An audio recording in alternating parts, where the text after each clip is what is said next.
Hello and welcome back to another episode of the Alter Your Health podcast, your source of information and inspiration to promote the holistic transformation of your health and the health of our planet. And I'm Dr. Benjamin Alter, your host. I'm Dr. Susanna Alter, your co-host, and we're both naturopathic doctors and the co-founders of Alter Health, where we support individuals in reversing disease and reclaiming optimal health through whole food plant-based nutrition and mind-body medicine. And you can find out more and get yourself on the schedule for a complimentary 15-minute consultation at www.alter.health. And today on the show, this episode is dedicated to dive into not the hysteria of current times, but a calm and grounded and scientifically evidence-based perspective on supporting the body and supporting the immune system during all times of year, and maybe even especially, of course, at this point in time when viruses are more the talk of the town. But this conversation is certainly relevant at all times of year. We are sensitive to what's going on in the environment and the ecosystem. And we're going to talk about supporting the body and the mind and how to optimally support the body and mind, boost immunity so that you can move about your life in a mindful, peaceful, grounded, healthy, vibrant, and energetic sort of way.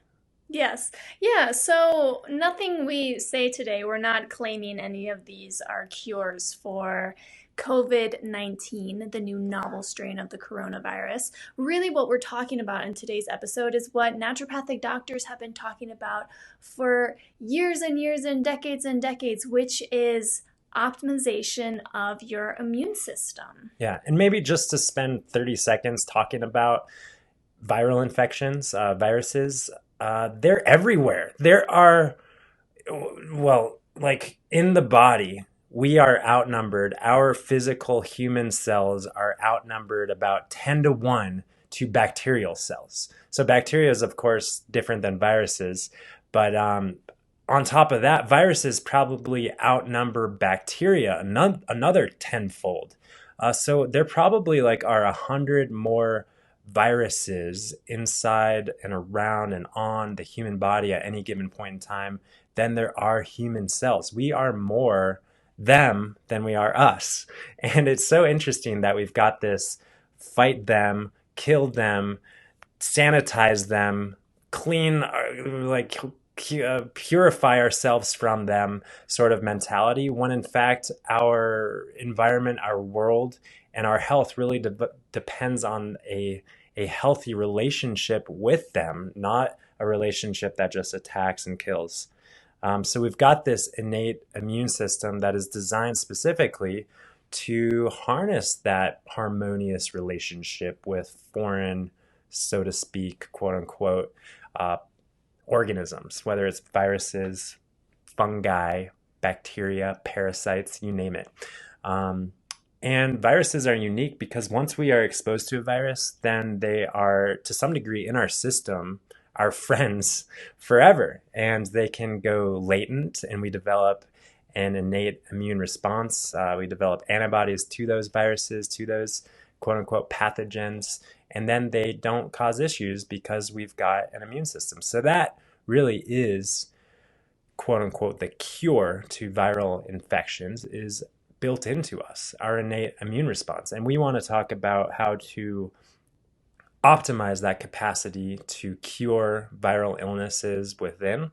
And the only way to do that is to talk about lifestyle and how we nourish ourselves and live our lives. Yes, exactly. So a lot of what we'll be talking about today, you've probably heard it before in other podcast episodes because, yeah, like what Ben said, and optimal immune function really goes back to how you're living on a day-to-day basis. So we're going to cover some of the really crucial, important lifestyle factors to pay attention to be a little bit more mindful of in this season. And we're also going to talk about some of our favorite naturopathic practices that you can do in your very own home.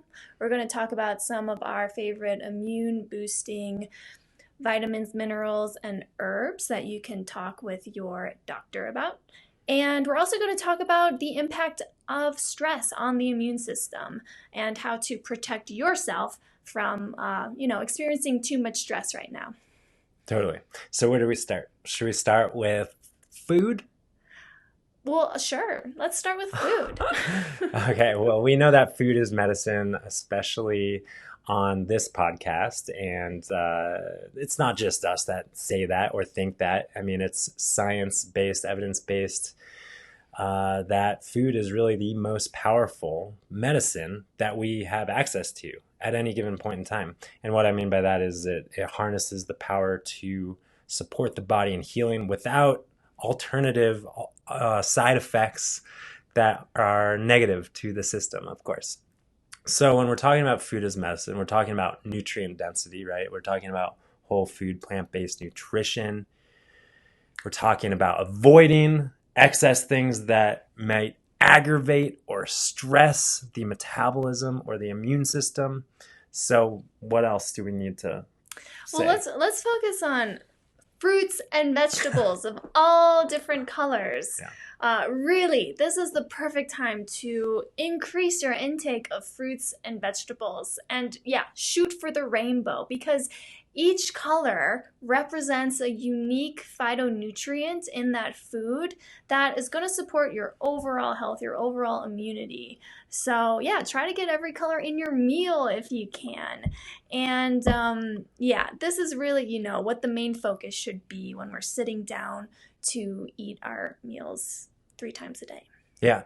And it's important to consider what we're not eating, right? We're not eating processed foods. We're not eating junk foods, added refined sugars and sweeteners and refined grains.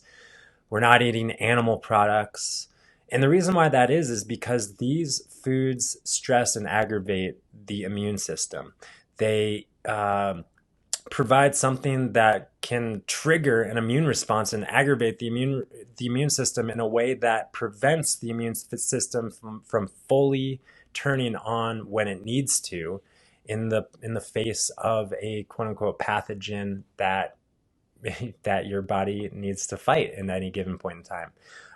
The other thing is when we're eating animal products, we are potentially exposing ourselves to exogenous hormones, toxicants, heavy metals, large amounts of saturated fat and protein for sure. All of these things that get in the way from the liver functioning optimally, from the kidneys functioning optimally. They clog up the lymphatic system to some degree. And all this points our body in a way that can be detrimental and immunosuppressive. That's really the important thing to know. And these toxins, when we do eat higher on the food chain, the accumulation of these toxins in the food chain can be a detrimental thing when it comes to the health and activation of our immune system. The body has more things to deal with and juggle and process, and we're not thinking about your immune optimization is not at the forefront of your body's to-do list. The detoxification pathways are. Right. Yeah. This is also a really good time to avoid or significantly reduce alcohol intake. Alcohol does directly suppress the immune system, but it also puts a burden on the liver, like what Ben was just talking about. Mm-hmm. So keep out those processed foods, the refined carbohydrates, and the alcohol. And really also when we're talking about food, this is a great opportunity to bring more herbs and spices into your cooking, because so many of our Italian spices like rosemary and oregano and thyme, they're all antimicrobial. So you can bring in an extra antimicrobial kick into your cooking there. Also, garlic. We all know garlic is antiviral and antimicrobial. And what else? Ginger. Anything. Yes. Any organic herb and spice, it all has its unique kind of properties when it comes to your health and immune system, whether they're antioxidants or direct immune stimulating compounds. But yeah, our favorites are for sure thyme and oregano and cilantro and parsley and garlic and ginger and turmeric. And all those things are so important when it comes to the immune system. Right. And then the other thing in the kitchen is hydration, water, making sure that, things are flowing, and this has to do with all aspects of your health, not just your immune system, but everything depends on the presence of water. Our bodies are 70 something percent water, hopefully, if we're not too chronically dehydrated. And having that adequate hydration is like, it's a no-brainer. It's common sense, but it can't be overstated enough. And on that note, having properly mineralized water, a good source of maybe added trace minerals, if you're not sure the mineral status of your water, it can be really helpful to give your immune system an added boost, extra resources to turn on the cellular machinery that you need at this point in time. Yeah, and also it's important to also acknowledge that a lot of viruses, they prefer a dry mucous membrane to colonize in. And what I mean by that is, if you're dehydrated, then you're not going to have as much of a natural protective barrier with your mucous membranes against these viruses. So drinking a lot of water throughout the day will help you to prevent colonization in this way if you do come across viruses. Yeah. So is it time to move on into kind of like the supplement world, where we try to avoid spending not yet. Not yet. There's still a lot of lifestyle stuff we need to go over. For sure. So before we move into supplement land, which we do try to avoid doing too quickly, right? Because we want to focus on really where we have the biggest impact when it comes to our health and well-being, and what's free. And supplements aren't free, but sleep is certainly free, and sleep is critical when it comes to your immune response. It's critical when it comes to all aspects of your health and well-being. And a lot of people are operating on either low quantity or deficient quality of sleep, and that becomes their normal set point, and they're just in this sleep deficit for years and years and decades and maybe their whole lifetime. So turning on sleep and focusing on sleep and practicing good sleep hygiene, we've got a whole other podcast that really dives into this topic. But if we're talking about sleep and something's going on in your head, like, yeah, I guess I really maybe don't sleep that well, then look in that direction to optimize your health and well-being and your immune status. Yes. What else do we need to say? We also need to say that still staying active, moving, doing exercise, and especially getting outside and breathing in fresh air is very important. And so, I think even in the cities where the quarantines are happening right now, they're still letting them get outside and go on walks. Thank goodness. Yeah, and so this is going to be really helpful in supporting the immune system, because for one thing, when we breathe in fresh air, we're breathing in breathing in beneficial microbes, which is going to help our overall microbial status in our bodies, which research is now showing is so important for overall immune health and immune status. So getting those fresh breaths of air in is really important. We don't want to be rebreathing in this, recirculated air from being in being inside all day. Totally. So In fact, back in prior epidemics and pandemics, before people got too accustomed to spending their whole lives indoors, fresh air, time outside, time underneath the sunlight, fresh air and sunshine, essentially, was kind of seen as the number one most effective and important treatment when it came to these pandemics and viral infections. So what that means, what that meant back then was actually even sleeping outside. That was yeah. seen as a therapy to sleep outside. And we don't need to go sleeping outside, but a lot of people are unnecessarily fearful of going outside during times like this. But we want to remind you that being outdoors is probably the safest and most effective place to be when it comes to your health, your well-being, and your immune system.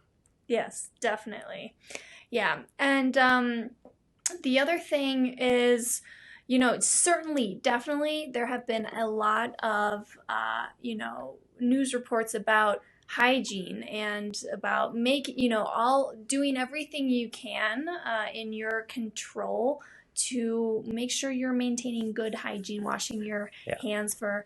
We feel like we don't need to reiterate and we're all not of that. going to and we're not going to but we do support doing that, and that's a good habit for all times of years. Exactly. Yeah, so wash up after when you go to the bathroom, after you touch people, maybe before you eat.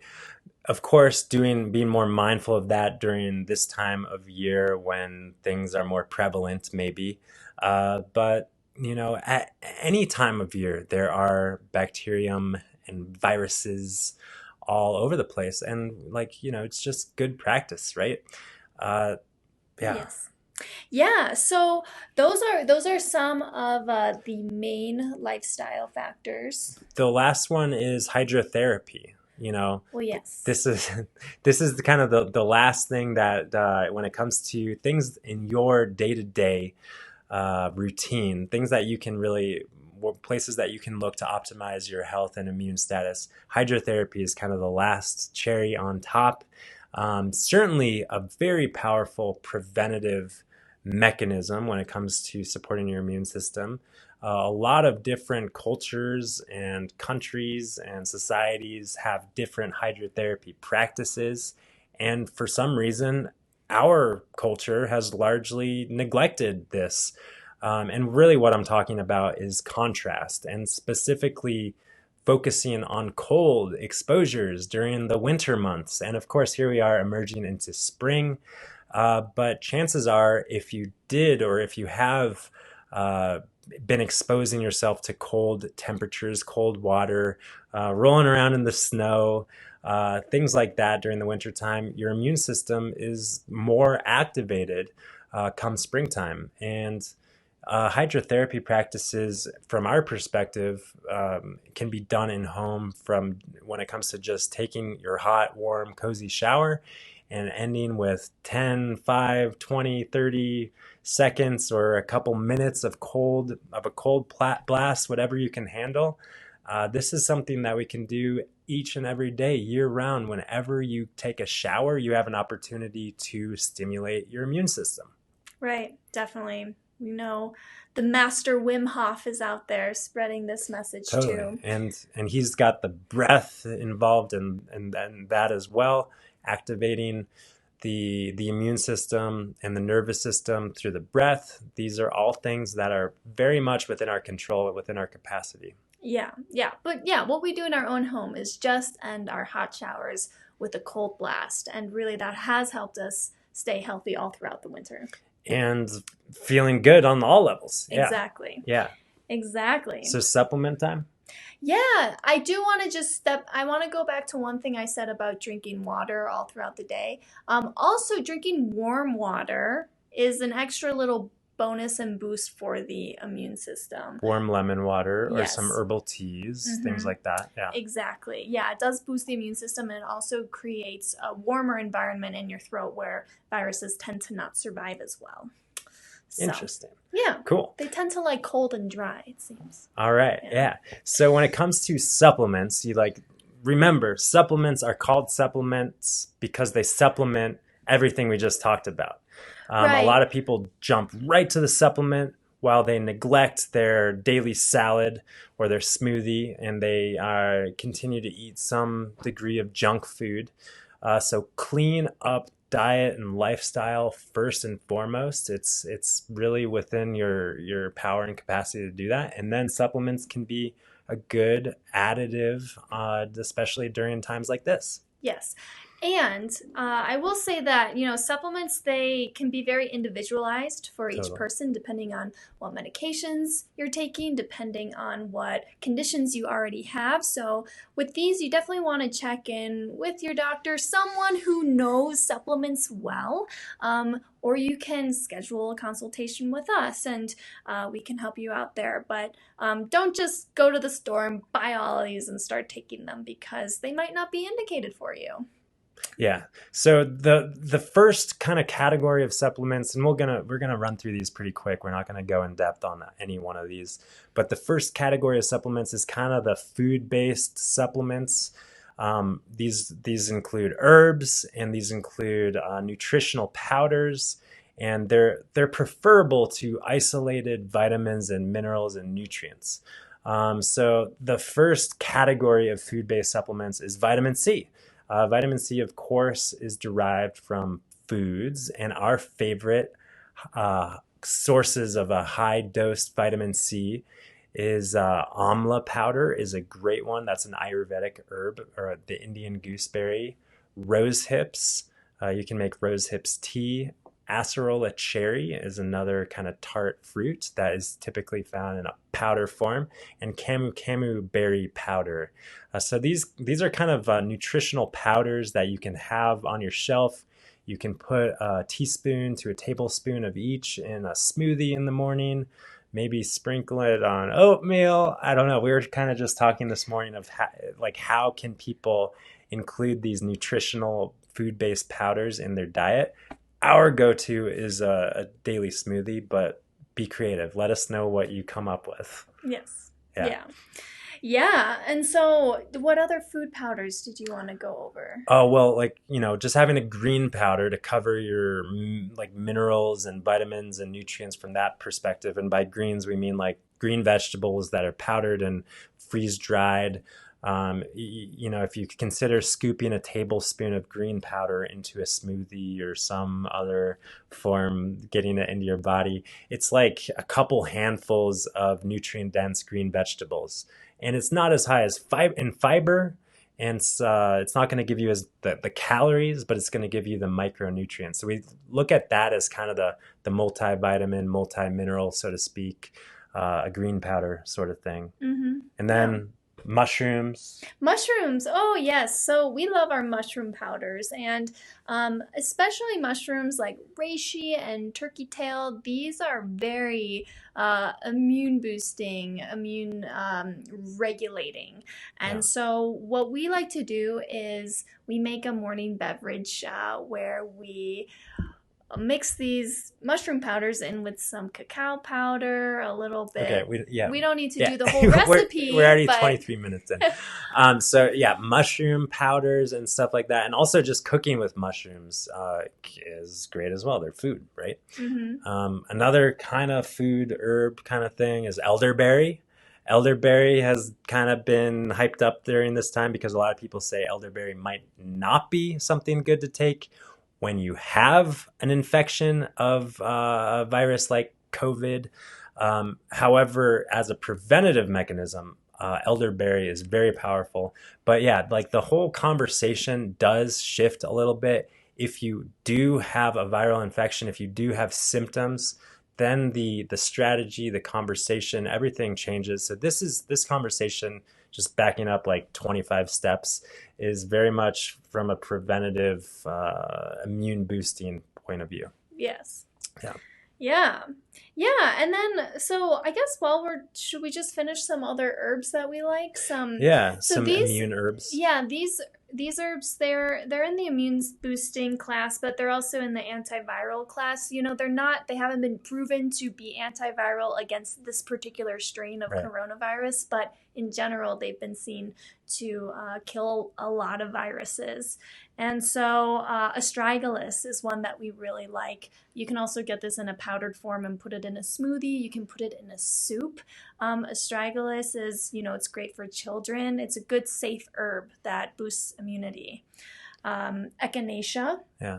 And like all the things that we talked about before in the kitchen, like the spices, the culinary herbs, these are all good go-to antiviral herbs as well. Yeah. Yeah. Yeah. Echinacea. I know a lot of you know echinacea is a good immune herb, and it is. And again, this is one that's great for prevention. If you start coming down with symptoms, again, you'll first thing, you'll want to call your doctor if you come down with symptoms. Yeah, totally. Self-treating, these kind of things, not recommended. Yeah. And you can think of these herbs as just kind of like holding your immune system in a place where it's ready to pounce on some foreign invader. Yeah. But then once the immune system is pouncing and is attacking, then the strategy does shift. Yes. But other herbs include golden seal, a powerful antimicrobial herb, and lemon balm is a good antiviral herb, and licorice root is also a good, yummy antiviral herb. So a lot of these herbs can be also found in tea form, or you can get them as just kind of loose leaf, so to speak, and steep them in hot water and get the water-soluble compounds in your body, or you can get them in powdered form and sprinkle them into your smoothie. That's what we like to do. Yeah, that is what we love to do. Yeah, and some other nutrients to just focus on. Vitamin D. This time of year, a lot of people become deficient in vitamin D because they're not spending as much time outside. So supplementing with vitamin D is really, really important for the immune system. And some people even will ramp up their dosage, and if there's an outbreak happening. So yeah. I'm not sure what I think about that, but having good vitamin D status is important. And then N-acetylcysteine. Yeah. What did you want to say about that one? NAC? Well, I wanted to say that it keeps the respiratory passages nice and healthy. It I guess that's what I wanted to say about that. Yeah, but I wanted to talk more about zinc, because zinc is a very important mineral for immunity and can be a very helpful supplement. Yeah. In the last couple of weeks, we take multi-mineral supplements kind of every day. That's kind of one of our go-to, but we've been adding a little extra zinc just to keep our immune system totally ready to pounce. Yeah. Yeah. And we've also been adding in some colloidal silver, which, do you want to tell the story, the historical story about silver? Oh, well, silver, it was a podcast guest on the Alter Your Health podcast. I actually remember the episode because it was episode number 100 with Dr. Gordon Pedersen is his name. And he has a company called My Doctor Suggests, and they make colloidal silver products. And he told me that during the some plague, I forget which plague, the royalty and the elite classes were eating off of their silverware, pure silver or silver plated utensils, and they didn't get sick, and that was noted. And the whole fed by a silver spoon and silver being associated with the royal elite class became a thing. So if you do have silverware that's actually real silverware, you can bust that out and eat with it this time of year or any time of year to give your body a little antimicrobial dose. And you can listen to that conversation to learn more about the history and the mechanisms of how silver is really a powerful antiviral, antimicrobial compound. Right. Yeah. Again, colloidal silver has not been seen to kill COVID-19. Right. But it's known as a very antimicrobial supplement. And the way that, just real quick, the way that these herbs and whole foods and natural products work is very different than the way antibiotics, for example, are designed. These pharmaceuticals are designed to kind of push one button with a hope or an intention to cause one thing to happen in the body. When it comes to a lot of the natural products, specifically the herbs, there are thousands of active constituents in these plants that push thousands of different buttons that all have a cumulative beneficial impact. So to really single in and reductionistically look at what is going on and if it is effective for this specific critter, that research is really difficult to do and just isn't funded. So we don't really know the details as we do with regard to a lot of the pharmaceutical compounds that are developed. Yeah. Yeah. Okay, so let's move on to talking just a little bit about stress. Here we are 30 minutes in and opening up a whole nother huge topic. I feel like we should wait until next week for this one. Yeah. Okay. But maybe we'll like do a little teaser. Sure, let's do a little teaser. Because we just spilled a lot and you might be feeling overwhelmed and like, oh my gosh, this is a lot to take into my world and my life. What do I do with all this information? I'm watching the news and it tells me this. I'm watching that guy and he told me this. And like, it's overwhelming times. So we want to plant the seed that how you think and your feelings in your emotions and in your physical body is a huge impactor when it comes to your health status, your immune status, your ability to be able to respond to an illness. Yeah, it's true. I mean, I'll speak very candidly with you all. I'm a doctor. I know physiology. I know what happens in the body when when we're exposed to viruses. I know the science of it, and yet I can get so sucked in to all of the really, really, just you turn on the TV and it's the only thing you see, and it can create panic. It can create a feeling of panic. So we don't want to be panicked because panic leads to immune suppression. But don't panic. We want to be smart. We want to take care of ourselves. We want to move in the world as a grounded, intentional, mindful person, but we don't need to panic. Yeah. So, and the best way to not panic is not to try not to panic, because Susanna, what happens when you try not to panic? I've seen every once in a while. I see Susanna try not to panic, and it looks like panic. I don't know. So the best way to not panic is to just cultivate an understanding of where the human experience comes from, so we don't have to be afraid of our panicked thoughts, so that our panicked thoughts, because I have panicked thoughts. I look and see everyone panicking and I have the panic thoughts, but I know where the panic feeling comes from, and that allows me to let those panic thoughts set them down, as opposed to like play with them and create a story with them. So we can talk more about that next week, maybe, or another time. But I wanted to also bring up like my number one doctor recommendation for humanity at this point in time, which is kind of ironic because you're tuning into this conversation that is focused around viral protection and current events. But my number one recommendation is to turn off the TV.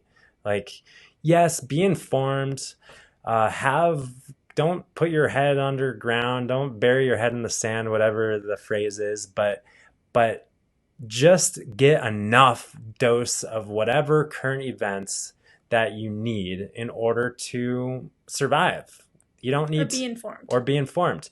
You don't need to overindulge in media at this point in time, which might be hard considering that the stores are shut down, the schools are shut down, a lot of people aren't going to work, there's probably a lot of free time, there's a lot of screen time, there's a lot of information, there's a lot of thoughts about the information. That leads us to seek out more information, and then there's more thoughts about that new information, and it can become a little bit messy.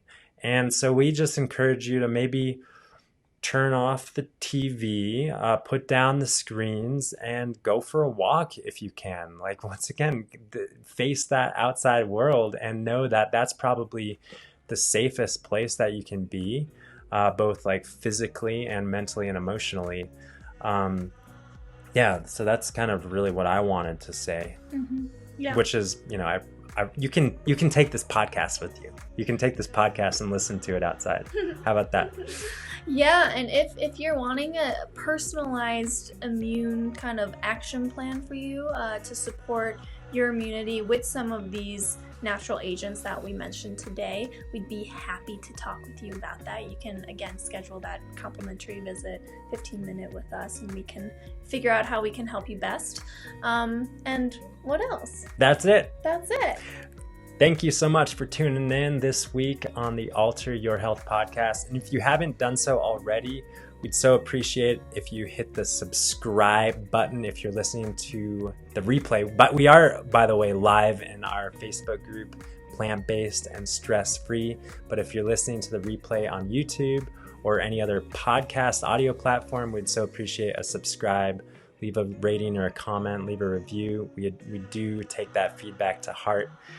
So thanks for your time. Sending you all off with blessings of peace and health and love.